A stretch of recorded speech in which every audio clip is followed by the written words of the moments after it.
My name is Aurora. I am 35 years old, and I live in a simple apartment in the city. The sound of a silver fork hitting a china plate usually signals the end of a meal. At my parents' house, it usually signaled the beginning of an attack. We were having cheesecake. My 10-year-old son Marcus was pushing the crust around his plate. He was quiet. He is always quiet here. He knows the rules of this house better than I do. Stay small, say little, and try not to be a target. My sister, Lauren, wiped her mouth with a napkin. She looked at Marcus, then she looked at me with that smile she always uses. It is a smile that looks nice but feels like ice. "You know, Aurora," she said, her voice loud enough for everyone to hear. "I was watching Marcus all night. He seems so disconnected." She took a slow sip of wine and smirked over the rim of the glass. "Maybe if your son had two parents, he wouldn't be such a mess." The room went deadly silent. I looked at my mother. She didn't scold Lauren. She just nodded as if Lauren had stated a simple fact like the weather forecast. I looked at my father. He kept eating, refusing to make eye contact. Then I looked at Marcus. His ears turned bright red. He put his fork down gently and shrank into his chair, trying to disappear. For 4 years since my husband died, I have swallowed every insult. I have stayed silent to keep the peace. But looking at my son's humiliated face, I felt something inside me harden. It wasn't anger. It was resolve. Peace is expensive. And tonight, I decided I was done paying for it. But before I tell how everything, flip like and subscribe and tell me in the comment where are you watching from. My name is Aurora. I am 35 years old. To understand why that dinner was the end, you have to understand the beginning. You have to understand the last 4 years of my life. It started on a Tuesday. Tuesdays are supposed to be boring. They are supposed to be for grocery shopping and laundry. But that Tuesday was the day 2 police officers knocked on my door. They took their hats off. I knew right away. You don't take your hat off for good news. They told me my husband, Greg, was gone. A truck had swerved. It was instant. That was the moment my life broke into 2 pieces, before and after. In the before, I was just Aurora. I was happy. Greg and I weren't rich, but we were solid. We paid our bills. We went to the movies on Fridays. We laughed a lot. We were building a good life for Marcus. In the after, I became something else to my family. I became poor Aurora. I became a project. I became a charity case. At the funeral, my sister Lauren didn't hold my hand. She didn't ask me how I was breathing when it felt like there was no air in the room. Instead, she stood by the casket and told everyone how strong she was for supporting me. She wore a dress that was a little too tight, a little too fancy for a funeral. She cried loudly, even though she and Greg had never really gotten along. She made sure everyone saw her tears. My mother patted my back. It wasn't a comforting pat. It was a heavy, rhythmic thud, like she was trying to burp a baby. "Don't worry, Aurora," she said in front of the neighbors. "We will make sure you don't end up on the street. We know Greg didn't leave you with much." She said it loud enough for the whole room to hear. Shame washed over me, hot and prickly. Greg had left me with life insurance. He had left me with love. But to them, without a husband, I was instantly a failure. For the next 4 years, this became the pattern. I moved into a smaller apartment. It was a choice. I wanted to save money. I wanted to be smart. I wanted to put money away for Marcus's college. But my family decided I moved because I was destitute. "Oh, look at this place," Lauren said the first time she visited. She didn't take off her shoes. She walked around my living room like she was afraid she might catch a disease from my floor. "It's so cozy, so compact. Good for you, Aurora, making do with less." "It has 2 bedrooms, Lauren." "It's fine," I said. "Of course," she said, giving me that pitying smile. "It's brave." They never asked to see my bank statements. They never asked about my job. I was working hard. I had gone back to work at the bank. I was climbing the ladder. I was good with numbers. I was good with people. But they didn't want to know that. They wanted the story of the struggling widow. It made them feel better about themselves. Every Sunday, we went to my parents' house for dinner. And every Sunday, it was a lesson in how to be small. They treated Marcus like he was broken, too. "Here, Marcus," my father would say, handing him $5. "Go buy yourself a candy bar. I know your mom can't do much for you right now." I wanted to scream. I bought Marcus candy. I bought him video games. I bought him new sneakers. But I couldn't say that. If I said that, I was being ungrateful. If I said that, I was being difficult. So I swallowed it. I swallowed the anger like a pill that got stuck in my throat. Lauren was the star. Lauren had a husband, David. David was in sales. He drove a big leased car. Lauren stayed home. She was a homemaker. According to my mother, this was the highest calling. Lauren had 2 kids, twins, a boy and a girl. They were perfect. They took piano lessons. They took French lessons. They wore matching outfits for holiday cards. Lauren is just so capable, my mother would say while we washed dishes. She keeps such a beautiful home. It's a lot of work managing success. Then she would look at me, scrubbing a pot. But you're doing your best, Aurora, we know that. My best was never enough. My best was invisible. The insults were never direct. That's the thing about polite cruelty. If you call them out on it, they call you crazy. They say you are too sensitive. For example, last Christmas, Lauren gave me a gift card to a grocery store. I just thought, she said in front of everyone, that this would help with the essentials. You know, milk, eggs. So you don't have to worry this month. I was wearing a silk blouse I had bought for myself with my bonus check. A bonus check that was $5,000. But I took the $50 gift card. I said thank you. See, my father said, nodding at Lauren. Your sister is so thoughtful. You should be grateful, Aurora. Grateful. That was the word they used to chain me down. Be grateful we feed you on Sundays. Be grateful we tolerate your sad little life. Be grateful we let you sit at the table with the winners. I looked at Marcus during those years. I saw him changing. He used to be loud. He used to run and jump. But in that house, he became a shadow.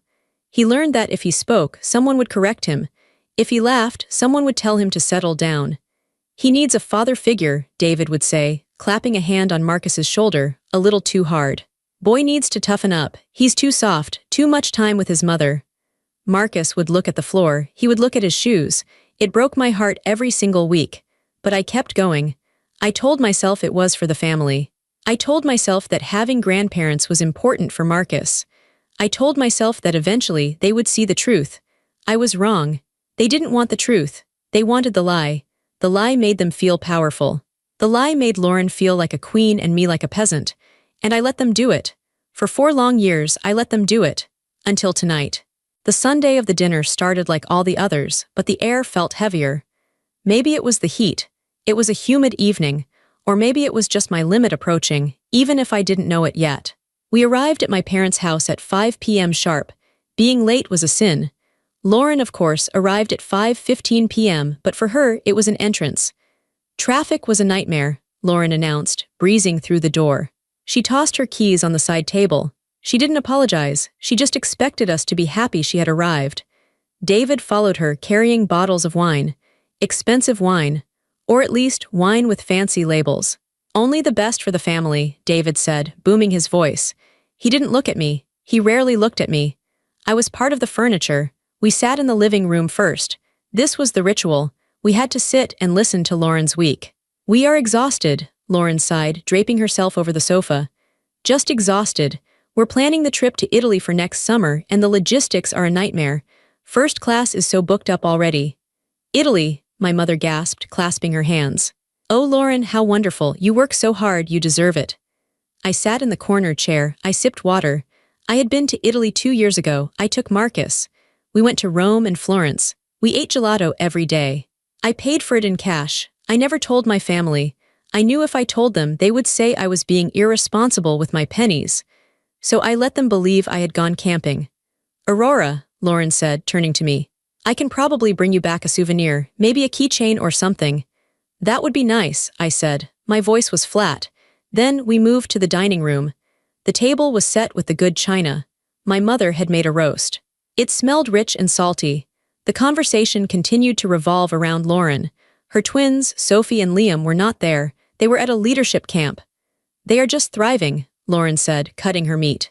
Sophie is top of her class in violin. And Liam, well, the coaches say he's a natural athlete, a natural leader just like his father.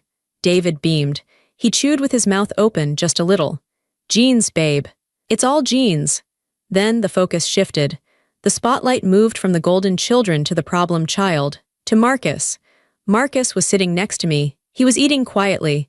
He had cut his meat into tiny, perfect squares. He was trying to be invisible. So Marcus, Lauren said, her voice changed pitch. It went from bragging to that fake, sugary concern. How is school? Still struggling with math? Marcus looked up, startled. I got a B on my last test. A B, Lauren chuckled. It wasn't a nice laugh. Well, that's passing, I suppose. Sophie got an A+, but she studies with a tutor 3 times a week. I guess you don't have those resources. He's doing fine, I said. I tried to keep my voice steady. He's on the honor roll. Honor roll? My father scoffed. He reached for the bread. Honor rolls aren't what they used to be, Aurora. They give those out to everyone now, participation trophies. It's not a participation trophy, Marcus said softly. I worked hard. Speak up, son, David barked. Don't mumble, men don't mumble, Marcus flinched. He dropped his fork. It clattered loudly on the plate. See, Lauren said, gesturing with her wine glass. He's so jumpy, he's so withdrawn. This is where the conversation usually ended. They would make their dig, and I would change the subject. I would ask about the weather, I would ask about the garden. But tonight, Lauren didn't stop. She was drunk on her own superiority. She wanted more. I was talking to my friend Susan the other day, Lauren said, looking around the table to make sure she had everyone's attention. She's a child psychologist. I described Marcus to her. My blood went cold. You talked to a stranger about my son. She's not a stranger, she's a professional, Lauren snapped. And she agreed with me. She said boys raised by single mothers often have these deficits. They lack confidence. They lack drive. They end up like Marcus. Lauren, I said, a warning tone entering my voice. I'm just trying to help Aurora, she exclaimed, looking at our parents for support. Someone has to say it. You're too soft on him.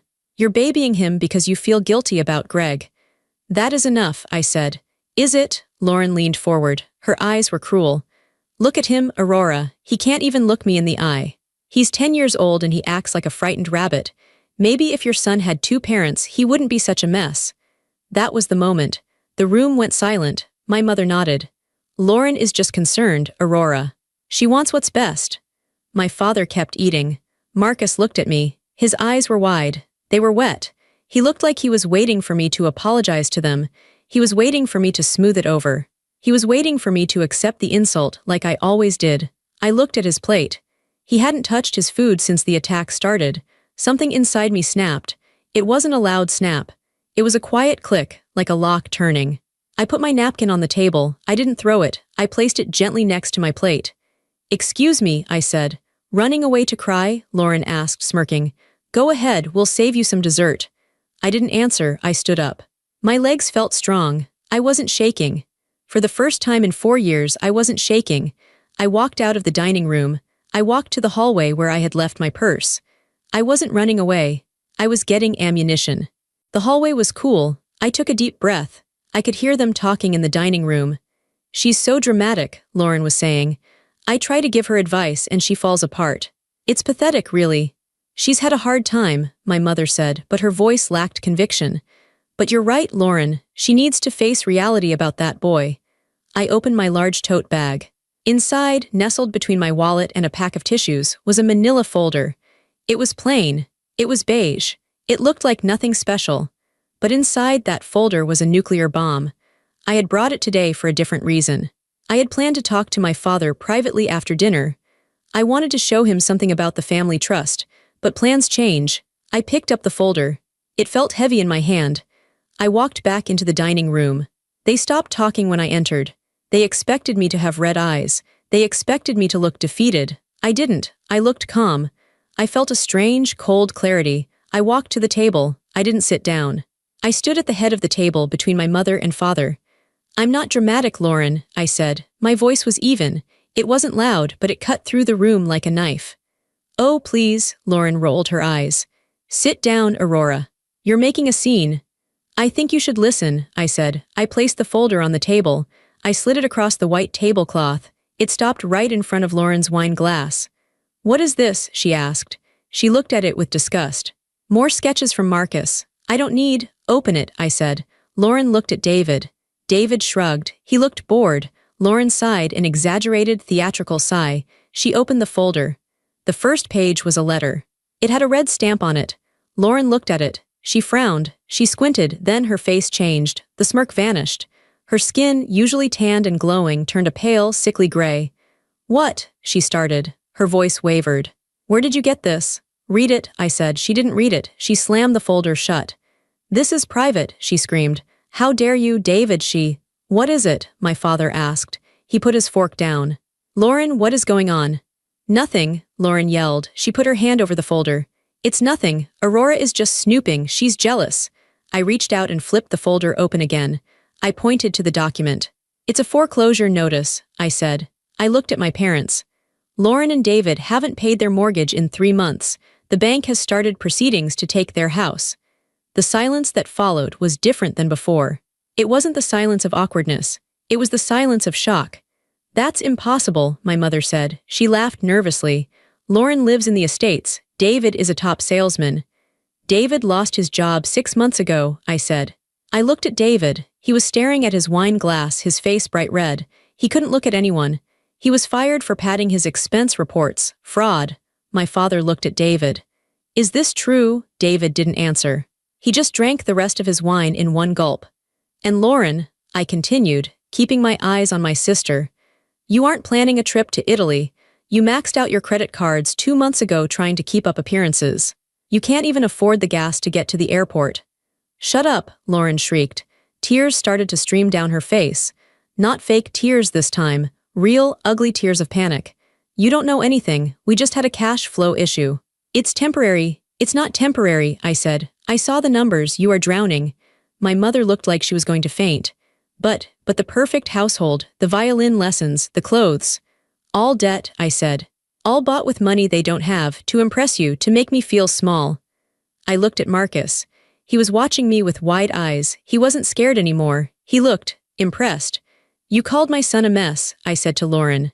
You called him broken because he doesn't have a father, but at least he has a home that is paid for, a home that isn't built on lies. You think you're so smart, Lauren spat, just because you found some papers. You're still a nobody, Aurora. You're still the poor widow living in a shoebox. I smiled. It was a cold smile. Am I asked. I reached into the folder and pulled out the second document. The second document was a spreadsheet. It was a printout from my bank. I held it up. Do you know why you haven't been evicted yet, Lauren? I asked. She stared at me, her mouth open. Her mascara was running down her cheeks. She looked like a melting wax doll. Because the bank made a mistake, she whispered. No, I said. Banks don't make mistakes like that. You haven't been evicted because someone has been paying the minimum balance on your arrears for the last 4 months. Someone paid $1,200 a month to keep the wolves away. I dropped the paper on top of the foreclosure notice. It was me, I said. My mother gasped. You, Aurora. But you don't have any money, my father said, confused. We have to give Marcus $5 for candy. I have the money, I said. I paid it because of the twins, Sophie and Liam. They are innocent. I didn't want my niece and nephew to come home from school and find a padlock on the door. I did it for them, not for you. Lauren looked at the paper. She saw the transfer numbers. She saw my name. You knew, she whispered. You knew this whole time, and you let me sit here and brag. You let me talk about Italy. I let you dig your own hole, I said. I was waiting for you to show a single ounce of kindness. Just one moment where you treated me or my son with respect. If you had been kind, I would have kept helping. I would have helped you figure this out. I paused. I looked at Marcus. I remembered the way he shrank in his chair when she called him a mess. But you weren't kind, I said. You were cruel. You used my son's pain to make yourself feel big. I took a deep breath. This was the part that was going to hurt them the most. This morning, I said, my voice steady, I called the bank. I told them to reverse the last 4 payments. I told them they were unauthorized transfers. David's head snapped up. You did what? I reversed the payments, I repeated. Since you like to talk about 2 parents managing a household, I figured you 2 could handle it. No, David said. He stood up. He was panic-stricken. Aurora, you can't. If those payments are reversed, the total arrears hit immediately. We'll be in default, immediate default. I know, I said. I'm a loan officer. I know exactly how it works. How much? My father asked. His voice was shaking. How much do they owe now? I looked at the paper. I didn't need to look. I had the number memorized. $18,662, I said. Due immediately. Or the sheriff comes on Tuesday. The number hung in the air. $18,662. To my parents, who thought I was destitute, it was an impossible number. To Lauren and David, it was a death sentence for their lifestyle. You have to fix it, Lauren pleaded. She reached out and grabbed my arm. Her grip was desperate. Aurora, please, reauthorize the payments. I'll pay you back, I swear. Don't let us lose the house. Think of the twins. I pulled my arm away. I brushed the spot where she had touched me. I am thinking of the twins, I said. Maybe if they have parents who are honest, they won't grow up to be bullies. Mom. Dad, Lauren shrieked, turning to our parents. Make her fix it, she's ruining us. My mother looked at me. She looked different. She didn't look at me with pity anymore. She looked at me with fear. She realized she didn't know the woman standing in front of her. She didn't know me at all. Aurora, my mother said softly. This is too harsh. We are family. Family, I laughed. It was a short, dry sound. Family doesn't humiliate a 10-year-old boy at dinner. Family doesn't kick a widow when she's down just to feel tall. I looked at my father.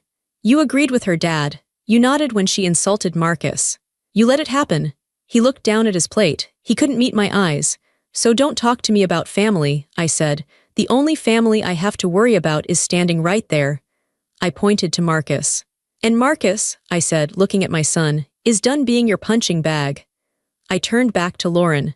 The money is gone, Lauren. It's back in my account. You have until Tuesday to find $18,000. Maybe you can return those designer shoes you're wearing. That might cover the interest. The room was silent again. But this time, I wasn't the victim. I was the one holding the cards. And I wasn't done yet. I had one more truth to tell. The truth about who I really was. The silence in the room was heavy. It felt like the air had been sucked out.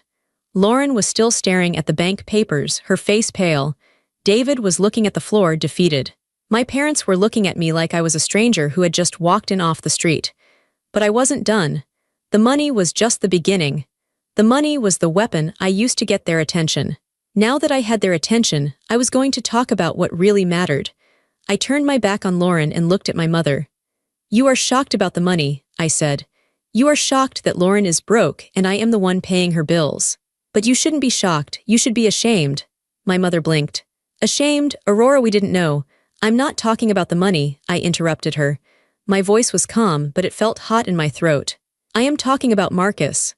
I walked over to Marcus's chair. I put my hand on his shoulder. He flinched at first, then he relaxed. He leaned into my side. He needed to know I was there. He needed to know I wasn't going to let them hurt him anymore. For 4 years, I said, looking around the table, I have sat in this room and watched you tear my son apart. You didn't use fists. You used words. You used looks, you used silence. We love Marcus, my father said weakly. He's our grandson. Do you? I asked. Do you love him, or do you tolerate him? I pointed at Lauren. Tonight, you said he was a mess. You said he was half a family. You said that because his father died, he is broken. Lauren sniffled. She wiped her nose with a napkin. I was concerned. It's not normal for a boy to be so quiet. He is quiet because he is afraid of you, I said. He is quiet because every time he speaks, you correct him, you compare him to your children, you make him feel small so you can feel big. I took a deep breath. I was about to say something I had never told anyone. It was a secret that hurt me every single day. Last month, I said, my voice trembling just a little, Marcus came into my room at 2 in the morning. He was crying. I looked down at Marcus. He was looking at his hands. I squeezed his shoulder gently. He asked me a question, I continued. He asked me if his dad died because he was a bad kid. He asked if God took his father away as a punishment. My mother gasped. Her hand flew to her mouth. Oh no, that's terrible. Yes, it is terrible, I said. But do you know why he thought that? He thought that because of you, because of this family. I looked at David. You told him he needed to man up. You told him he was soft. You made him feel like his grief was a weakness. You made a 10-year-old boy feel like he wasn't enough of a man to deserve a father. David shifted in his chair. He looked uncomfortable. I was just trying to help the boy. He needs guidance. He doesn't need your guidance, I snapped. You are a liar and a fraud who can't even pay his own mortgage. What can you possibly teach my son about being a man? David's face turned purple. He opened his mouth to shout, but he closed it again. He knew I had the proof in the folder. He had no power here anymore. I turned back to Lauren. She was crying now. It was a soft, pitying cry. I didn't mean it like that, she sobbed. I just wanted him to be happy. I wanted him to be like Sophie and Liam. He will never be like them, I said. And thank God for that. My son is kind. My son is gentle. My son shares his lunch with kids who don't have food. He doesn't need to be loud to be strong. He doesn't need to brag to be important. I looked at my parents. You let this happen, I said. Every Sunday. You watched Lauren make fun of his clothes. You watched David make fun of his grades, and you did nothing. You nodded, you laughed. We didn't want to cause a fight, my father said. We wanted peace. You wanted peace for yourselves, I said. You didn't care that your peace was costing my son his self-esteem. You sacrificed Marcus so you could pretend everything was perfect. I felt a tear run down my cheek. I wiped it away angrily. I wasn't crying for me. I was crying for the years we had wasted trying to please these people. Marcus asked me if he was half a family, I said, because you told him that. You told him that without a dad, he is incomplete. I leaned down and looked Marcus in the eye. I wanted him to hear this. I wanted everyone to hear this. We are not half a family, I said clearly. We are a whole family. Just me and you, we are enough, we have love, we have truth, and that is more than anyone at this table has. Lauren was sobbing harder now. Aurora, stop, please, I'm sorry, I'm so sorry. I looked at her. Her face was red and blotchy. For the first time in her life, she looked small. You're not sorry you hurt him, I said coldly. You're sorry I exposed you. You're sorry you need money. There is a difference. I stood up straight. I felt tall. I felt like a weight had been lifted off my chest. I am done defending him to you, I said. I am done explaining why he is quiet. I am done apologizing for his existence. He is perfect exactly the way he is. The room was silent. No one ate. No one drank. The roast beef sat cold on the platter. The expensive wine sat untouched in the glasses. I had broken the rules. I had shattered the picture of the happy family, and I didn't regret it for a second. My mother looked at me with confusion. She was trying to put the puzzle pieces together in her head. She looked at the foreclosure notice. Then she looked at my simple dress. Then she looked at my face. But Aurora, she said, her voice shaking. I don't understand. If you were paying Lauren's mortgage, where did you get the money? We thought you were struggling. You thought I was struggling because you wanted me to struggle, I said. It fit your story. Lauren was the success and I was the tragedy. It made you feel comfortable. I walked back to the head of the table. I picked up my glass of water and took a sip. It was cool and refreshing. I am not a bank teller, Mom, I said. I haven't been a teller for 3 years. But you work at the bank, my father said. You said you work at the branch downtown. I do work at the branch downtown, I said. I am the regional senior loan officer. I manage a portfolio of over $50 million. I approve loans for businesses. I approve mortgages for houses 3 times the size of this one. My father's jaw dropped. Senior loan officer, but you never said. I tried to tell you, I said. 2 years ago when I got the promotion, I came to dinner. I was so excited. I brought a bottle of champagne. I looked at Lauren. Do you remember that night, Lauren? Lauren didn't look up. She shook her head. I remember, I said. I started to tell everyone my good news, and you interrupted me. You started talking about how Sophie got a solo in the choir. You talked for 20 minutes. By the time you were done, everyone had forgotten I had something to say, so I put the champagne back in my bag and I took it home. We didn't know, my mother whispered. You didn't ask, I said. You never asked, you assumed. You saw me wearing simple clothes, so you assumed I was poor. You saw me driving an older car, so you assumed I couldn't afford a new one. Why didn't you buy a new car? David asked. He sounded bitter. If you're making so much money, why do you drive that junk? Because I don't care about cars, I said. I care about security. I care about my son's future. I looked at my parents. I wanted them to understand the magnitude of their mistake. I make 6 figures, I said. I make more than David made even when he had a job. I make more than both of you combined. The silence in the room changed again. It wasn't just shock anymore, it was embarrassment. My parents realized they had been giving $5 to the wealthiest person at the table. And my apartment, I continued. The shoebox you all laugh at. The one Lauren called cute and cozy like it was a dollhouse. It's a rental, Lauren mumbled. It's just an apartment. I own it, I said. I bought it 3 years ago. I paid cash. I don't have a mortgage. I don't have rent. I own every inch of it. My mother looked like she was going to be sick. You own it outright? Yes, I said. And I could buy a house in the estates if I wanted to. I could buy a house next to Lauren's. But I don't want to live in a big empty house just to impress people I don't like. I chose a small place so I could save money for Marcus, so I could travel with him, so we could be free. I looked at David. That's what real success looks like, David. It's not a leased BMW. It's not a trip to Italy on a credit card. It's freedom. It's knowing that if I lose my job tomorrow, my son and I will still be fine. We will never be on the street. I saw the realization hit them. They had spent 4 years looking down on me. They had treated me like a charity case. They had felt superior because they had things and I didn't. But now they knew. The things were fake. Lauren's life was a house of cards. My life was built on stone. Why didn't you tell us? My father asked. There was hurt in his voice. Why did you let us treat you like that? I wanted to see who you really were, I said. If I had told you I had money, you would have treated me better. You would have respected me. But it would have been fake. You would have respected the money, not me. I paused.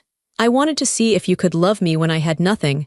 I wanted to see if you could be kind to Marcus just because he is your grandson, not because his mother is rich. I looked at them with sadness. And I got my answer. You couldn't do it, you couldn't be kind, you only respect power, you only respect money. Lauren looked up at me. Her eyes were desperate. She saw a lifeline. Aurora, she said, if you have so much money, if you are doing so well, then you can help us. You can fix this. Please, it's just $18,000. That's nothing to you now. She reached out her hand across the table. We are sisters. You can't let us lose the house. Think of how it will look. I looked at her hand. Her nails were perfectly manicured. They probably cost $50. Money she didn't have. I looked at her face. She wasn't asking for forgiveness. She was asking for a check. She hadn't learned anything. She still thought she was entitled to my help. I smiled. It was a sad smile. You're right, Lauren, I said. It is nothing to me. I could write a check right now and not even notice the money is gone. Her face lit up with hope. Then you'll do it. You'll help. I shook my head. I reached into the folder one last time. I pulled out my phone. I opened my banking app. I tapped on the savings account section. I turned the phone around and held it in front of Lauren's face. Then I showed it to David. Then I walked around and showed it to my parents. The screen showed a balance of $230,450. $230,000, I said. That is just my savings. That doesn't count my retirement. That doesn't count Marcus's college fund. My father stared at the screen. He looked like he was looking at a ghost. He had never seen that much money in one place. Aurora, he whispered. That's a fortune. It's security, I said. It's what happens when you don't spend money trying to look rich. I put the phone back in my pocket. I could save you, Lauren, I said. I could pay your arrears. I could pay your mortgage for the next year. I could save your house. I could save your reputation. Lauren nodded eagerly. Yes, yes, please, Aurora, I'm begging you. But I won't, I said. The hope on Lauren's face shattered. It turned into pure horror. What? Why, you have it, you just showed us.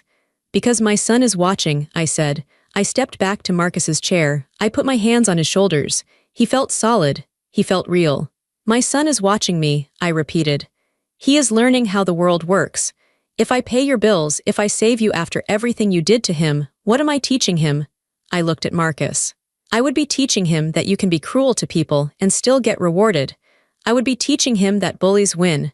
I would be teaching him that money matters more than self-respect. I looked back at Lauren. I love my son too much to teach him that. But we're family, my mother cried. You can't just let them fall. They let themselves fall, I said. They spent money they didn't have. They lied, they judged. Now they have to face the consequences. I looked at David. You said Marcus needs to learn to be a man. Well, this is a lesson for you, David. A real man pays his own debts. A real man protects his family by being honest, not by stealing. David put his head in his hands. He was weeping. And you, I said to my parents. You chose a side. You chose the shiny, perfect family. You chose the lies. Now you have to live with that choice. I grabbed my purse. I grabbed the folder from the table. I didn't want to leave it there. I didn't want them to have anything of mine. Come on, Marcus, I said. We're leaving.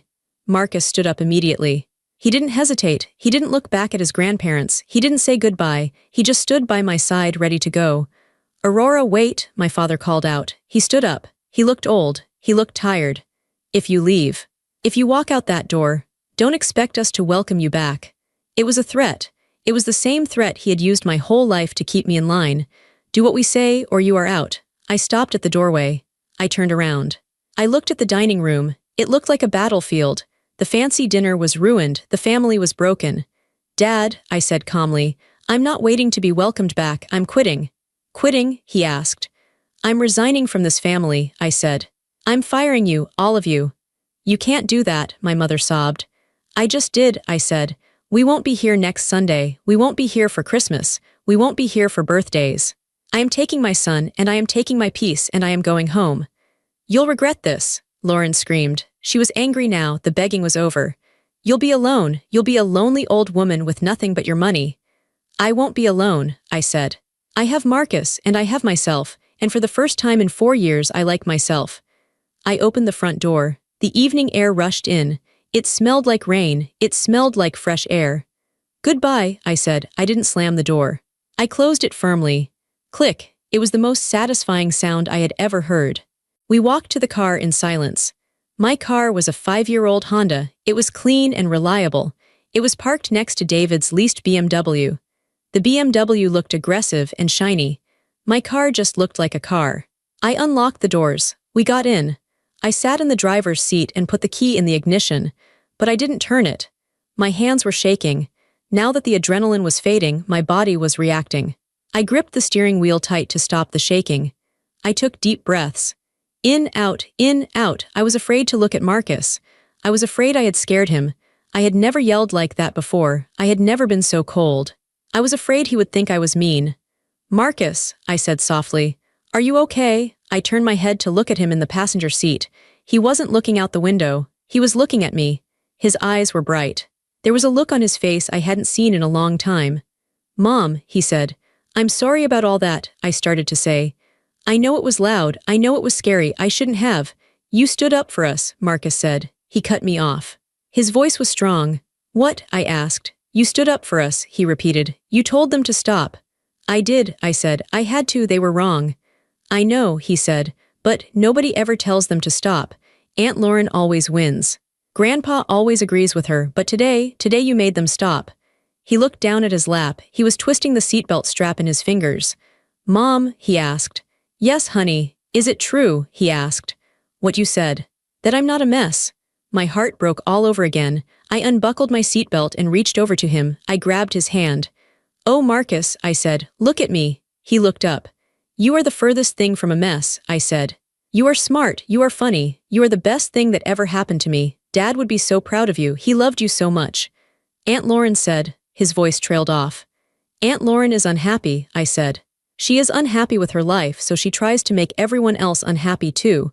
Everything she said about you was a lie. She was just trying to hurt me. She said I have no dad, he whispered. You have a dad, I said firmly. He is in your heart, he is in your memories, and you have me, am I not enough? Marcus smiled. It was a small smile, but it was real. You're enough, he said. You're really strong, Mom. You were like a superhero in there. I laughed. It was a wet laugh, full of tears. A superhero with a bank statement? Yeah, he grinned. You were like, bam, take that, $18,000. We both started laughing. It was a release. The tension in the car evaporated. We laughed until our sides hurt.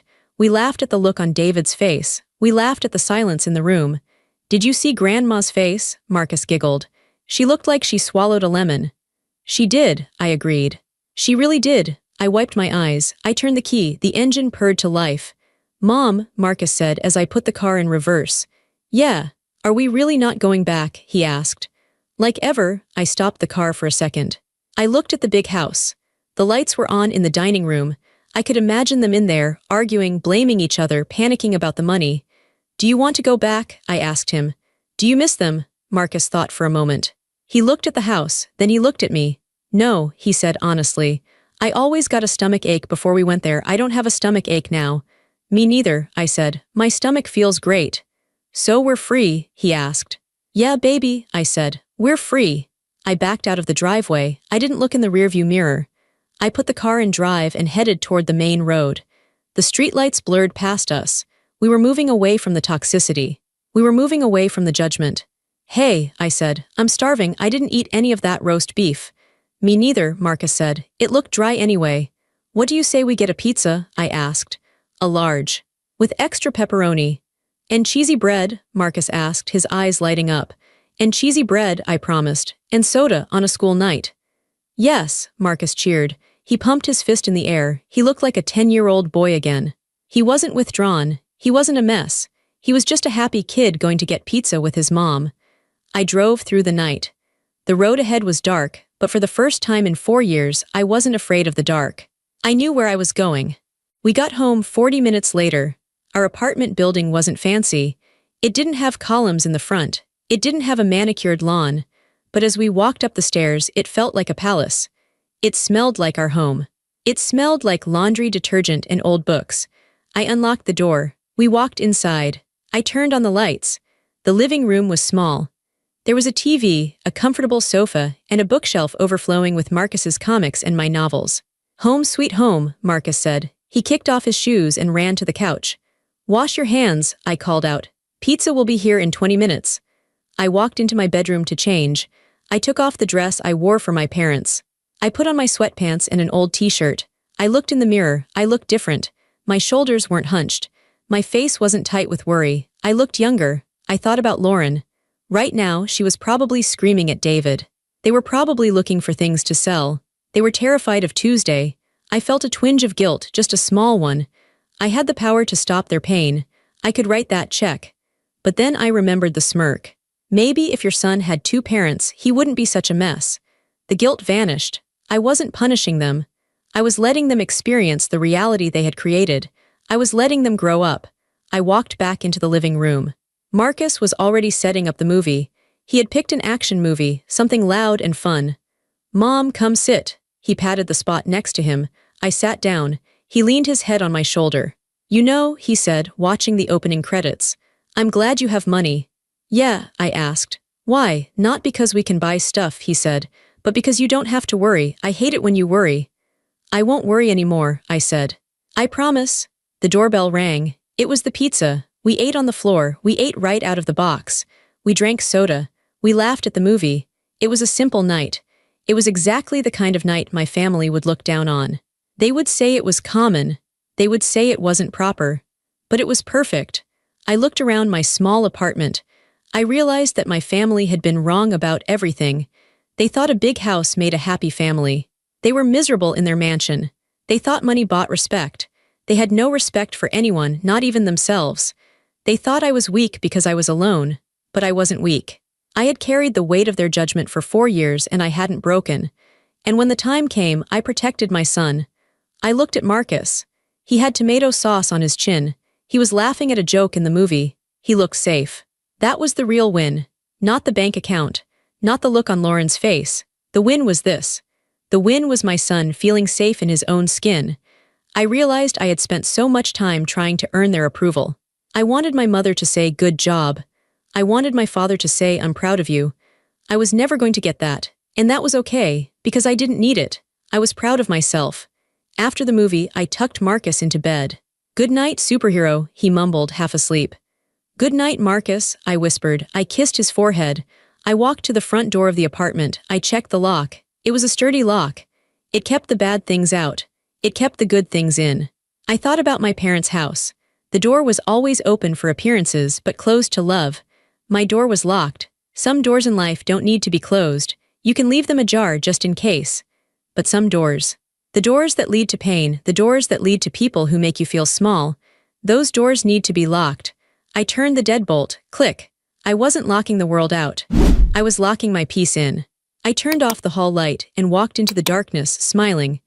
I had never felt lighter in my life.